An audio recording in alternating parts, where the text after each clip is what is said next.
E salve galera, beleza? Tudo bem com vocês? Sejam bem-vindos a mais um vídeo aqui no meu canal. Alguns devem notar que o canal tá de cara e nome novo. Enfim, tirando essas mudanças, né, que eu não vou falar muito sobre isso, foi uma mudança que eu achei um pouco necessária, por isso eu fiz. A gente está aqui hoje para apresentar para vocês o Gnome 2604 LTS, o Gnome não, o Ubuntu, né, que saiu na sua versão com o Gnome 50, tá? E a gente vai estar vendo aqui um pouco sobre ele. O Ubuntu ele atualizou recentemente, né, tem algum tempo. Talvez eu esteja trazendo esse vídeo sobre essa atualização dele um pouco atrasado, mas eu queria testar o sistema de fato e eu queria ver o que ele me entregava como uso pessoal depois de um tempo, para mim não passar para vocês só realmente a primeira impressão. E a primeira má notícia que eu tenho para dar para vocês é quem é usuário de placa-mãe como essa daqui.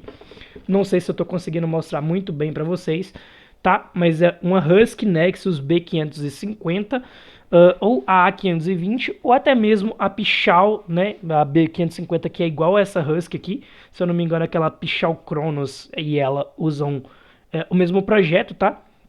E a A520 da Mancer. Vocês vão passar um aperto para instalar esse sistema porque basicamente a BIOS que é usada nessas placas-mães é muito simples e o kernel 7.0 que vem nesses Linux muito recentes, ele não dá suporte para essa placa-mãe, tá?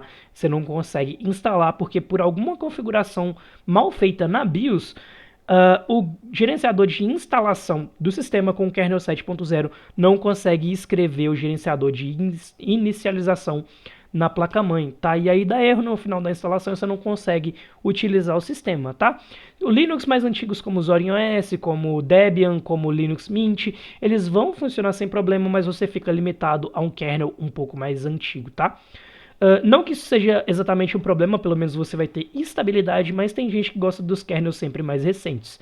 E isso é uma coisa que o Ubuntu ele trouxe pra gente. Ele trouxe o Linux kernel 7.0 com suporte para hardwares muito recentes, né? Como é o caso de uma X860, X570, essas placas-mães bem mais novas, tá? Com processadores bem mais novos. Ele já traz suporte completo para isso, inclusive trouxe suporte ao TPM, tá? Muita gente reclamava do Linux que não tinha um suporte a TPM, está caminhando para uma nova direção e quem sabe talvez alguns dos jogos que hoje não funcionam no Linux, graças a essa falta de suporte ao TPM, comecem a rodar, né? Com o crescimento exponencial dos usuários de Linux, talvez eu tenha boas expectativas quanto a isso, tá? Que mais que o Gnome tem de novo? Ele tem aqui o Gnome 50, que é a versão mais recente do ambiente gráfico, tá? Que não muda muita coisa do Gnome 48, do Gnome 49, mas é o Gnome 50 otimizado e funcionando muito bem aqui no Ubuntu. Eu acho que ele foi muito bem implementado, muito bem pensado aqui no Ubuntu, tá? Tem novos aplicativos de visualização de documentos, de imagens, emulador de terminal novo, algumas coisas que para o usuário médio padrão não vai fazer tanta diferença. E tem outras coisas aqui, se vocês quiserem dar uma olhada no site oficial, sintam-se à vontade, o link vai estar na descrição. E em requerimentos de sistema, ele pede pelo menos um processador que seja dual core, tá? Não 2/2, um 2/4 pelo menos, que bata ali os 2 GHz, ou melhor, pede pelo menos ali 6 GB, né, de memória do sistema, ou seja, pelo menos 6 GB de memória RAM. Na prática, ele roda com bem menos que isso. Se você tiver um computador com 4 GB de memória RAM, ele vai rodar bem, mas esses requisitos aqui, né, a galera da Canonical coloca aqui como requisito confortável para você rodar o sistema sem problemas, tá? 25 GB de espaço livre no disco rígido, ou seja, dá para instalar o bagulho até num pendrive. É bizarro como que o Linux consegue ser versátil, tá? E uma porta USB para mídia de instalação, tá? Acesso à internet ajuda muito, mas não é completamente necessário. E tem os passos aqui de como instalar, tá? Se vocês quiserem. Mas tem vídeo aqui no canal ensinando a criar pendrive bootável, então isso não é de tanta importância. Sobre a minha opinião do sistema, vocês podem ver que a carinha dele aqui, ó, tá bem agradável. Vocês podem ver que essa dock dos meus aplicativos aqui embaixo, ela tira um pouco da característica do próprio Ubuntu, que é a barra lateral, né, que todo mundo conhece. Todo mundo pensa no Ubuntu, já pensa na barra lateral dos aplicativos aqui. e ela é configurável pelo sistema, você não precisa fazer gambiarra. Você tem uma configuração direta ali nas configurações do sistema para você controlar o comportamento dessa dock sem precisar instalar extensão do Gnome nem nada. Isso funciona nativo no sistema, é um ponto muito positivo, tá? Sobre o painel de configurações, como vocês podem ver aqui, vou baixar um pouquinho o microfone. Painel de configuração padrão do Gnome, tá? Os ícones eles estão um pouco mais arredondados nesse Ubuntu, né? Isso particularmente eu gostei muito, porque deixa o sistema com a carinha muito mais madura e amigável, né? Temos aqui o nosso relógio, né? Com onde ficam as notificações do sistema e também o calendário. E aqui no cantinho a gente tem os aplicativos que estão em execução no momento, né? Como vocês podem ver, o meu Hydra, o OBS Studio gravando e temos aqui o terminal aberto também, tá? Sobre os aplicativos, vocês podem ver que tem uma porrada de aplicativo aqui. A maioria desses aplicativos foi eu mesmo que instalei, principalmente dessa segunda aba, tá? Ele basicamente vem com os aplicativos padrão que um sistema precisa para funcionar e vem com uma suite Office completa aqui do LibreOffice, né? Que para quem vai usar o sistema para trabalhar é muito bom, cara. Eu acho isso aqui sensacional. Vem com utilitários de sistema padrão, como gerenciador de discos, de backup, logs e outros demais aplicativos de sistema. O gerenciador de aplicativos padrão dele é o File Roller, ou alguma coisa misturada com o File Roller e o Dolphin. Eu não sei direito qual que é esse gerenciador de arquivos aqui, mas ele tem essa carinha extremamente amigável, principalmente com essa cor laranja combinando com o modo escuro dele, que eu acho que ficou muito bonito. E é fácil, de fácil uso, fácil acesso, funciona muito bem. O Ubuntu ele traz suporte a snaps por padrão, para quem não conhece. Snap é um formato de instalação de aplicativo. Eu tive que instalar o Gnome Software por fora, tá? Para mim dar o suporte para ele a Flatpaks, porque ele basicamente instala aplicativos que você instala normalmente, tá? Os que vem em .deb, que você baixa direto da internet, ou que você dá o comando no terminal para rodar.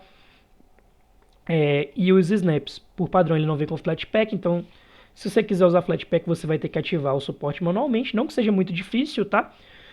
Mas aplicativos .deb, como por exemplo a Steam, né, que muita gente usa para jogar, e eu sei que essa vai ser uma pergunta, para instalar o Steam é muito simples, você vai vir aqui e baixar o Steam, como vocês podem ver, tem um instalador do Steam aqui, ó, steamlatest.deb, e basicamente você vai executar ele, tá? Eu vou abrir aqui, vou clicar em abrir com o centro de aplicativos, ó. E aí ele já vai direto para o App Center do Ubuntu. No meu caso já está instalado, então não vou precisar instalar de novo, mas você pode instalar diretamente, né? E falando aqui sobre o centro de aplicativos do Ubuntu, ele também está muito bem feito, tá? Na minha opinião, ele está excelente, porque ele está intuitivo, ele está rápido, ele está bem acabado, tem uma carinha bem profissional mesmo, e separa os aplicativos aqui por categoria, tá? Como vocês podem ver.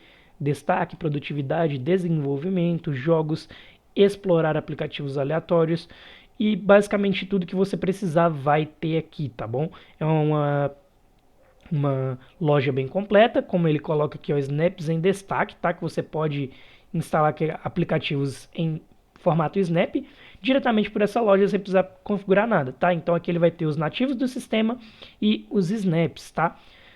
E aí você pode instalar os Flatpaks depois, se for do seu agrado. As animações do sistema, os ícones, eu acho que tudo está muito bem amigável, tudo funcionou perfeitamente bem aqui, né? E ele está rodando muito bem, mesmo no hardware um pouco mais modesto. Eu vou mostrar para vocês aqui, ó, sistema e sobre. Aqui a gente tem aqui a versão do Ubuntu 2604 LTS. Temos uma Asus TUF Gaming B550M Plus, que é uma placa-mãe muito boa da Asus, porém ela não é tão recente, ela já está no mercado há um bom tempo. Temos um Ryzen 5 3500, que é um processador já bem antigo. Temos 16 GB de memória RAM. Temos aqui 120 GB de SSD e 500 de HD, então vocês podem ver que basicamente não é um NVMe, aquela coisa mais rápida do mundo, e mesmo assim o sistema está rodando muito bem, sem engasgos, tá? Aqui a gente tem de placa de vídeo RX 570 e por incrível que pareça, no kernel 7.0, que traz os drivers mesa mais completos, né, mais novos, a gente consegue jogar assim numa placa de vídeo de 4 GB de VRAM e sem problema nenhum, na minha opinião, tá? não vai ter exatamente a mesma performance como uma placa de vídeo mais nova, porque ela é limitada pelo hardware em si, mas o desempenho do sistema em jogos é muito agradável. Como vocês podem ver, eu tenho aqui o Lutris, né? Na verdade, o Hydra Launcher, mas eu também tenho o Lutris como launcher de jogos aqui, e para mim funcionou muito bem. Tanto os jogos PPP2 lá, né? Que a gente baixa da Steam Verde, quanto os que você baixa diretamente da Steam rodando muito bem. Drivers de áudio, não precisei baixar nada, ele já vem com tudo pré-configurado, tudo funcionando extremamente bem. Eu só achei um pouco grande o arquivo de ISO dele, ser de 5.9 GB, tá? Às vezes ali até 6, tá? Porque isso é um ponto negativo para quem não tem um pendrive muito grande, tá? O pendrive ele vai ser o essencial para você conseguir instalar esse sistema, porque você tem que gravar ele no pendrive para instalar no seu computador, mas não que isso seja um grande problema, é perfeitamente possível instalar no pendrive de 8 GB, mas é um pouco chato ver que as ISOs de Linux, que antes eram tão leves, tão fáceis de colocar em qualquer lugar, estão seguindo, pelo menos essas mais maduras das grandes empresas como o Ubuntu, para um tamanho muito grande de ISO, muito parecido com o que a gente tem no Windows, né? E muita gente vê o Linux como uma alternativa ao Windows. Eu simplesmente vejo esse Ubuntu exatamente como essa alternativa ao Windows, porque tudo nele funciona muito bem, e o que você não encontra nele, que você encontra no Windows, aqui você vai ter pelo menos uma alternativa, tá?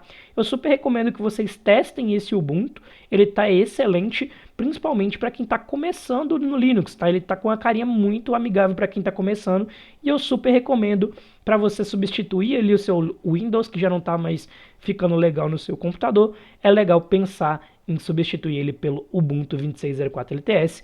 E é isso, o vídeo de hoje vai ficando por aqui. Eu espero ter ajudado. Se eu ajudei, deixa o like, se inscreve se não for inscrito e até o próximo vídeo.